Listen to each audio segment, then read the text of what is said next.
Hello everyone, मेरा नाम है डॉक्टर कोमल सिंह चौहान और आज की वीडियो में हम समझने जा रहे हैं द कॉन्सेप्ट ऑफ लिबर्टी, जिसमें सबसे पहले तो हम समझेंगे कि लिबर्टी का मीनिंग क्या होता है।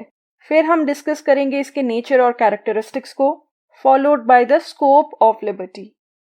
तो चलिए शुरुआत करते हैं टॉपिक की।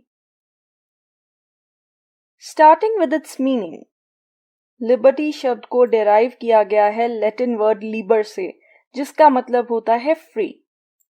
लिबर्टी का वैसे तो मीनिंग होता है फ्रीडम फ्रॉम रिस्ट्रेंट्स, यानी कि किसी भी प्रकार के कंट्रोल से आजादी, and the freedom to act as one likes, जैसा कोई करना चाहता है वैसा करने की आजादी या स्वतंत्रता। लेकिन आप सोच के देखिए, अगर स्वतंत्रता पे किसी भी प्रकार का कोई कंट्रोल नहीं होता है तो लोग तो उसका गलत फायदा उठाने लग जाएंगे। वो ऐसे काम भी कर सकते हैं जिनसे सोसाइटी को नुकसान हो, जैसे कि चोरी करना या करप्शन करना, क्योंकि इंडिविजुअल की फ्रीडम पे तो कोई रिस्ट्रेंट ही नहीं है, कोई कंट्रोल ही नहीं है। इसलिए कहा जाता है कि फ्रीडम फ्रॉम रिस्ट्रेंट्स सिर्फ और सिर्फ जंगल में ही अवेलेबल हो सकती है टू द एनिमल्स, क्योंकि सोसाइटी में फ्रीडम पर थोड़ा बहुत कंट्रोल होना जरूरी है ताकि लोग फ्रीडम का मिसयूज ना करें और अपने फायदे के लिए दूसरों को नुकसान ना पहुंचाएं। इसलिए कहा जाता है कि liberty is the absence of not all restraints but the irrational ones, which means ऐसी सभी लिमिटेशंस या रिस्ट्रेंट्स का ना होना जो कि इरैशनल हैं, जिनके पीछे कोई तर्क नहीं है। पॉलिटिकल कॉन्सेप्ट के तौर पर लिबर्टी जो है वो पॉपुलर हुई towards the 17th end the 18th century, and ये स्टार्ट हुआ फ्रॉम यूरोप। पहले रेनेसांस आया, उसके बाद यूरोप में इंडस्ट्रियल रेवोल्यूशन हुआ, जिसके बाद लोगों ने राइट्स डिमांड करने स्टार्ट कर दिए, जिससे कि लिबर्टी का कॉन्सेप्ट पॉपुलराइज हुआ। और ऐसे इंपॉर्टेंट थिंकर्स जो इस कॉन्सेप्ट से एसोसिएटेड हैं वो है जॉन लॉक, J.S. मिल, हैरोल्ड लास्की, आइजाया बर्लिन और T.H. ग्रीन। तो लिबर्टी को हम हमेशा टू वेज में डिफाइन करते हैं, नेगेटिव और पॉजिटिव, नकारात्मक और सकारात्मक। नेगेटिव मीनिंग लिबर्टी का क्या होता है? Means the freedom from external restraints, means एक ऐसी फ्रीडम या स्वतंत्रता जिस पर किसी भी प्रकार का कोई एक्सटर्नल या बाहरी कंट्रोल नहीं होता है। सो फॉर एग्जाम्पल, अगर हम एक जगह से दूसरी जगह पे ट्रैवल करना चाहते हैं तो रास्ते में हमें कोई भी नहीं रोक सकता है, पुलिस भी नहीं रोक सकती है। That is what negative liberty is, बाहरी कंट्रोल से आजादी। वहीं पॉजिटिवली लिबर्टी का मतलब होता है फ्रीडम ऑफ चॉइस और to act according to one's will, अपनी इच्छा के अनुसार एक्ट करना पॉजिटिव लिबर्टी है। हम जो चाहें वो कर सकें, वो पॉजिटिव लिबर्टी है। लेकिन शर्त यह है कि जो हम करना चाहते हैं, जो हमारी इच्छा है, वो रैशनल होनी चाहिए, तार्किक होनी चाहिए, और हमारी इसी इच्छा को या विल को पूरा करने में स्टेट भी हमारी मदद कर सकता है। सो फॉर एग्जाम्पल, एक पर्सन हायर स्टडीज को परस्यू करना चाहता है लेकिन उसके पास पैसे नहीं है, रिसोर्सेज नहीं है, तो सरकार यहाँ पर उसकी हेल्प करेगी, उसको रिसोर्सेज प्रोवाइड करेगी ताकि वो इंडिविजुअल पढ़ाई कर सके। ये होती है positive liberty, the freedom of choice, जो आप करना चाहें उसको करने की आज़ादी। पॉजिटिव और नेगेटिव लिबर्टी पर मैं एक सेपरेट वीडियो भी बनाऊंगी, वहां पर हम इनको डिटेल में समझेंगे। So now coming to the definition of liberty. आप इन डेफिनेशंस का स्क्रीनशॉट भी ले सकते हैं because these are important statements. सबसे पहले आती है GDH कोल की स्टेटमेंट, जिसमें वो कहते हैं कि liberty is the freedom of individual to express without external hindrances his personality. यहाँ वो बताना चाह रहे हैं कि लिबर्टी एक ऐसी फ्रीडम है जिसके थ्रू इंसान अपनी पर्सनैलिटी को एक्सप्रेस कर सकता है और इस पर किसी भी प्रकार की कोई एक्सटर्नल या बाहरी लिमिटेशंस नहीं होती हैं। सो लिबर्टी के थ्रू एक पर्सन अपनी पर्सनैलिटी को एक्सप्रेस करता है, अपने ओपिनियंस रख सकता है या इसके अलावा अपनी विल या इच्छा को फॉलो कर सकता है।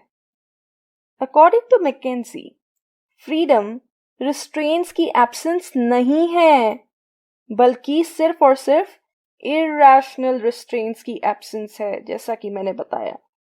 लिबर्टी पर अगर किसी भी प्रकार का कोई कंट्रोल नहीं हुआ तो लोग उसका मिसयूज करना स्टार्ट कर देंगे। इसीलिए फ्रीडम पर कुछ रिस्ट्रेंट्स होने जरूरी हैं। And it stands for the absence of irrational restraints. इस प्रकार के कंट्रोल या लिमिटेशंस जिनके पीछे कोई तर्क नहीं है, उनका ना होना ही फ्रीडम है। तो हम सम अप कर सकते हैं ये कह के कि लिबर्टी इंसान या व्यक्ति का एक ऐसा अधिकार है जिसके थ्रू वो जो चाहे कर सकते हैं अपनी पर्सनालिटी की डेवलपमेंट के लिए। लेकिन ऐसा करने के लिए उस व्यक्ति को ऐसा कोर्स या मीन्स या रास्ते चुनने पड़ेंगे जो कि मॉरल तरीके से भी सही हो और लीगल तरीके से भी सही हो, नैतिक तरीके से भी सही हो और वैधानिक तरीके से भी सही हो। तो लिबर्टी एक व्यक्ति को आज़ादी प्रोवाइड करती है कि वो जो चाहे कर सके, लेकिन जो वो करना चाहता है वो रैशनल होना चाहिए, तार्किक होना चाहिए। ऐसा नहीं है कि एक पर्सन का मन किया कि चलो ड्रिंक करके ड्राइव करते हैं और वो लिबर्टी हो गई। No, that is not liberty. Liberty का मतलब ये नहीं है कि किसी भी प्रकार की लिमिटेशन नहीं होगी, बल्कि जो रैशनल रिस्ट्रेंट्स हैं या लिमिटेशंस हैं वो होंगी। तो अगर आप सड़क पर गाड़ी चलाना चाहते हैं, आपके पास लिबर्टी है गाड़ी चलाने की, लेकिन लिमिटेशन ये है कि आपको स्पीड पर कंट्रोल रखना है, 100 किलोमीटर से ऊपर नहीं जाना है। That is the example of presence of rational restraints. ये होती है लिबर्टी, ये इसका मीनिंग होता है। बहुत ही सरल तरीके से मैंने आपको समझाया है इस कॉन्सेप्ट को। तो अगर आपसे कोई पूछता है कि लिबर्टी क्या होती है, आपको ये जो लाइन यहाँ पे मेंशन्ड है ये बता देनी है। Now let's understand the nature of liberty. कैसी होती है लिबर्टी, क्या इसके फीचर्स होते हैं। मोस्टली मैं आपको एक्सप्लेन कर चुकी हूँ कि liberty does not mean the absence of all restraints, बल्कि द एब्सेंस ऑफ कौन से रिस्ट्रेंट्स, जो कि इरैशनल होते हैं, जिनके पीछे कोई तर्क नहीं होता है। जो मीनिंगफुल या रैशनल रिस्ट्रेंट्स हैं वो तो रहेंगे, जैसा कि मैंने अभी आपको स्पीड लिमिट वाला एग्जाम्पल बताया। अगर स्पीड लिमिट नहीं होगी तो लोग तो सड़कों पे गाड़ी को दौड़ाएंगे, उससे क्या होगा, एक्सीडेंट के चांसेस बढ़ जाएंगे, दूसरे की लाइफ को भी खतरा बढ़ जाएगा। तो समझ रहे हो क्यों होते हैं रिस्ट्रेंट्स, क्यों स्टेट इन रिस्ट्रेंट्स को लगाती है, ताकि मिसयूज ना हो सके। That's why it admits the presence of rational restraints and the absence of irrational restraints. ये स्पीड लिमिट वाला जो एग्जाम्पल है अपने दिमाग में बिठा लो, आप कभी नहीं भूलोगे कि एब्सेंस ऑफ इरैशनल रिस्ट्रेंट्स का मतलब क्या होता है। लिबर्टी का मतलब सिर्फ एब्सेंस ऑफ इरैशनल रिस्ट्रेंट्स ही नहीं होता है, बल्कि पॉजिटिवली इसका मतलब होता है कि ऐसी कंडीशंस क्रिएट करना जिनके थ्रू लोग अपने राइट्स को एंजॉय कर सकें और अपनी पर्सनालिटी को डेवलप कर सकें। एक पर्सन अपनी विल या इच्छा के अकॉर्डिंग एक्ट करे।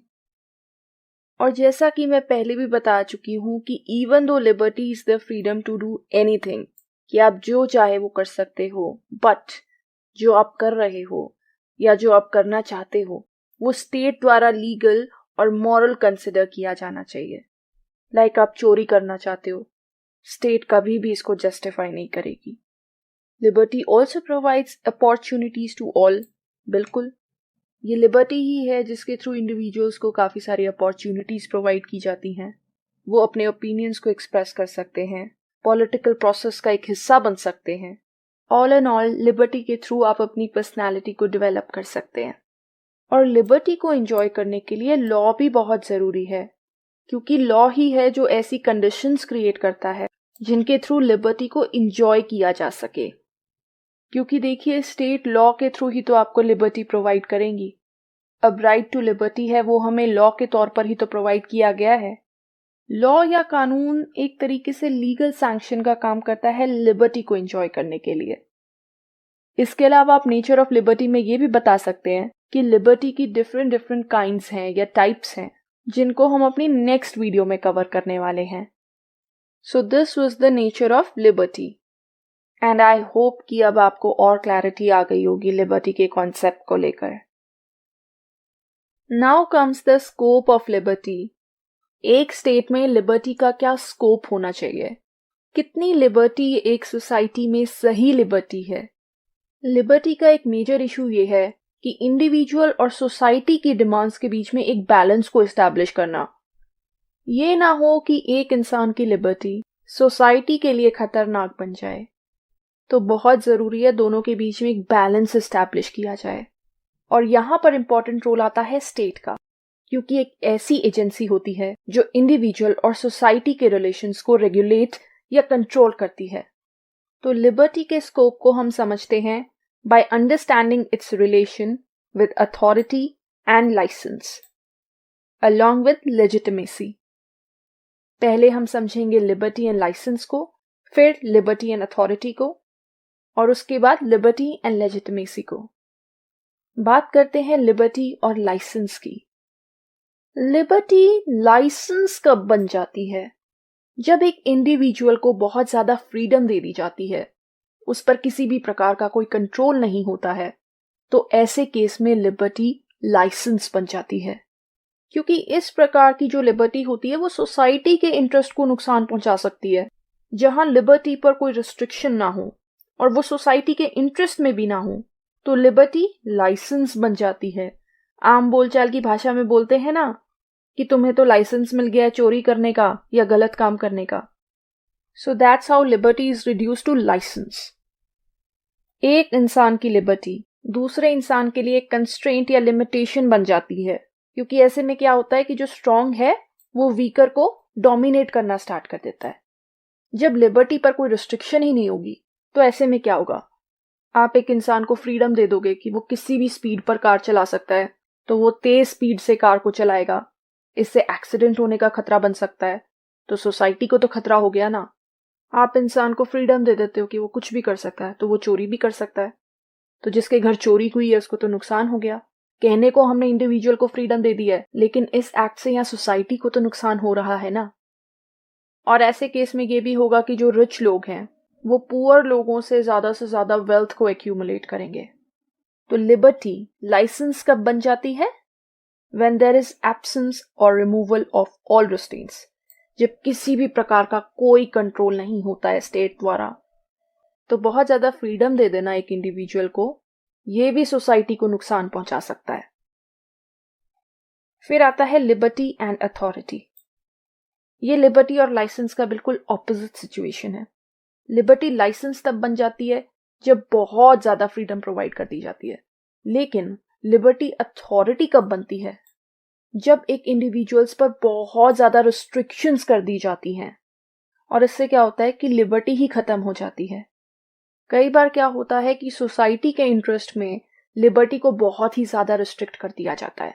ऐसे केस में लिबर्टी अथॉरिटी बन जाती है।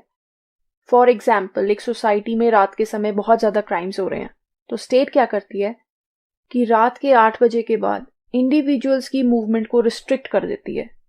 ये कहती है कि 8 बजे के बाद तो कोई सड़कों पर नहीं घूमेगा, ताकि किसी भी प्रकार का कोई क्राइम ना हो सके। लेकिन यहां पर क्या हो रहा है कि सोसाइटी के इंटरेस्ट में इंडिविजुअल की फ्रीडम को रिस्ट्रिक्ट कर दिया गया है, वो ओपनली घूम भी नहीं सकता है।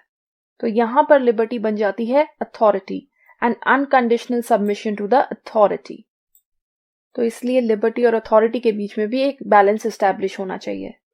बहुत ज्यादा लिमिटेशंस नहीं लगानी चाहिए इंडिविजुअल पर, ना ही बिल्कुल एब्सेंस ऑफ रिस्ट्रेंट्स हो जाना चाहिए। तो कुछ लोग कहते हैं जो लिबर्टी है वो लिमिटेड होनी चाहिए ताकि स्टेट अथॉरिटी का बेनिफिट हो सके। तो वहीं दूसरा व्यू पॉइंट ये मानता है कि जो स्टेट अथॉरिटी है वो लिमिटेड होनी चाहिए, जिससे कि इंडिविजुअल की जो फ्रीडम है उसका भी किसी प्रकार से नुकसान ना हो। There shouldn't be a loss of liberty. So all and all liberty and authority के बीच में भी एक बैलेंस एस्टैब्लिश करने की जरूरत है, और लिबर्टी और लाइसेंस के बीच में भी एक बैलेंस एस्टैब्लिश करने की जरूरत है। ऑल्सो स्टेट की अथॉरिटी ज्यादा जस्टिफाइड होगी if it is backed by the moral support of the people as well as the legitimacy. अब ये लेजिटिमेसी क्या होती है? लेजिटिमेसी होता है लोगों का सपोर्ट टुवर्ड्स द स्टेट और उसके लॉज। तो स्टेट की जो अथॉरिटी है वो ज्यादा मीनिंगफुल होगी अगर उसे लोगों का मॉरल सपोर्ट हासिल है। तो लेजिटिमेसी एंड लिबर्टी के बीच में भी एक रिलेशन है। लेजिटिमेसी जो है वो किससे आती है? It comes from the people. लोग अपना एक मॉरल सपोर्ट प्रोवाइड करते हैं टुवर्ड्स द स्टेट और उसके लॉज। अगर उन्हें कोई लॉज पसंद आ रहे हैं तो वो उनके प्रति सपोर्ट दिखाएंगे, और जब तक स्टेट की लेजिटिमेसी को क्वेश्चन नहीं किया जा रहा है तब तक स्टेट को फोर्स का यूज करने की जरूरत नहीं पड़ती है। क्यों फोर्स को यूज करें जब लोग उनकी बात मान रहे हैं, उनके लॉज को फॉलो कर रहे हैं? So there is no question of using force. लेकिन अगर लेजिटिमेसी को क्वेश्चन किया जा रहा है, people are questioning the state and their laws, तब स्टेट एक डेंजरस पोजीशन पे पहुंच जाती है, because people start demanding change. अगर लोगों की मूवमेंट को रिस्ट्रिक्ट कर दिया जाए तो वो तो इसके अगेंस्ट आवाज उठाएंगे। या किसी भी स्टेट में अगर लोगों को लगता है कि उनकी मिलिट्री सही तरीके से काम नहीं कर रही है, पुलिस जो है वो बहुत ज्यादा बल का प्रयोग करती है, और जो कोर्ट्स हैं वो अनफेयर हैं, लोगों की बात नहीं सुनते हैं, तो ऐसे में जो लोगों की लेजिटिमेसी है या उनका जो सपोर्ट है टुवर्ड्स द स्टेट और उसके लॉज, वो कम होने लगेगा। ऐसी सिचुएशंस में क्या होता है कि लोग लॉ को तो ओबे करेंगे, स्टेट को भी ओबे करेंगे, बट जो लेजिटिमेसी है वो कम होती जाएगी, विच मीन्स जो मॉरल सपोर्ट है लोगों का towards the state and the laws, वो कम होता जाएगा। तो स्टेट की जो अथॉरिटी है या लॉ की जो अथॉरिटी है वो तभी इफेक्टिव है जब तक सभी लोग या मोस्ट ऑफ द पीपल उसे एक्सेप्ट करते हैं। सो जो अथॉरिटी है it should go in hand with the legitimacy. State की अथॉरिटी एक प्रॉपर अथॉरिटी तभी तक है जब तक उसे लोगों की लेजिटिमेसी प्रोवाइडेड है। So this is the relation between legitimacy and authority along with the liberty. Repeating it again, state और उसके लॉज की अथॉरिटी तभी तक इफेक्टिव है जब तक इसे मोस्टली लोग एक्सेप्ट करते हैं, अपनी लेजिटिमेसी प्रोवाइड करते हैं। So this was the scope of liberty, जिसमें हमने ये समझा कि बहुत ज़्यादा लिबर्टी भी अच्छी नहीं है, और जो रिस्ट्रिक्टेड लिबर्टी है वो भी इंडिविजुअल के लिए हार्मफुल है। इसीलिए लिबर्टी और अथॉरिटी और लिबर्टी और लाइसेंस के बीच में एक बैलेंस होना चाहिए, वही एक राइट स्कोप होगा लिबर्टी का। तो ये था हमारा आज का टॉपिक, जिसमें हमने समझा लिबर्टी के मीनिंग के बारे में, इसके नेचर के बारे में, एज वेल एज इसके स्कोप के बारे में। इसकी बहुत सी टाइप्स भी होती हैं जो कि हम अपनी नेक्स्ट वीडियो में कवर करने वाले हैं। तो आज की वीडियो में इतना ही। अगर आपको मेरी वीडियो पसंद आई हो तो प्लीज इसे लाइक कीजिएगा, अपने दोस्तों और फैमिली रिलेटिव से शेयर कीजिएगा और मेरे चैनल को सब्सक्राइब कीजिएगा। Thank you so much. आपका दिन शुभ हो।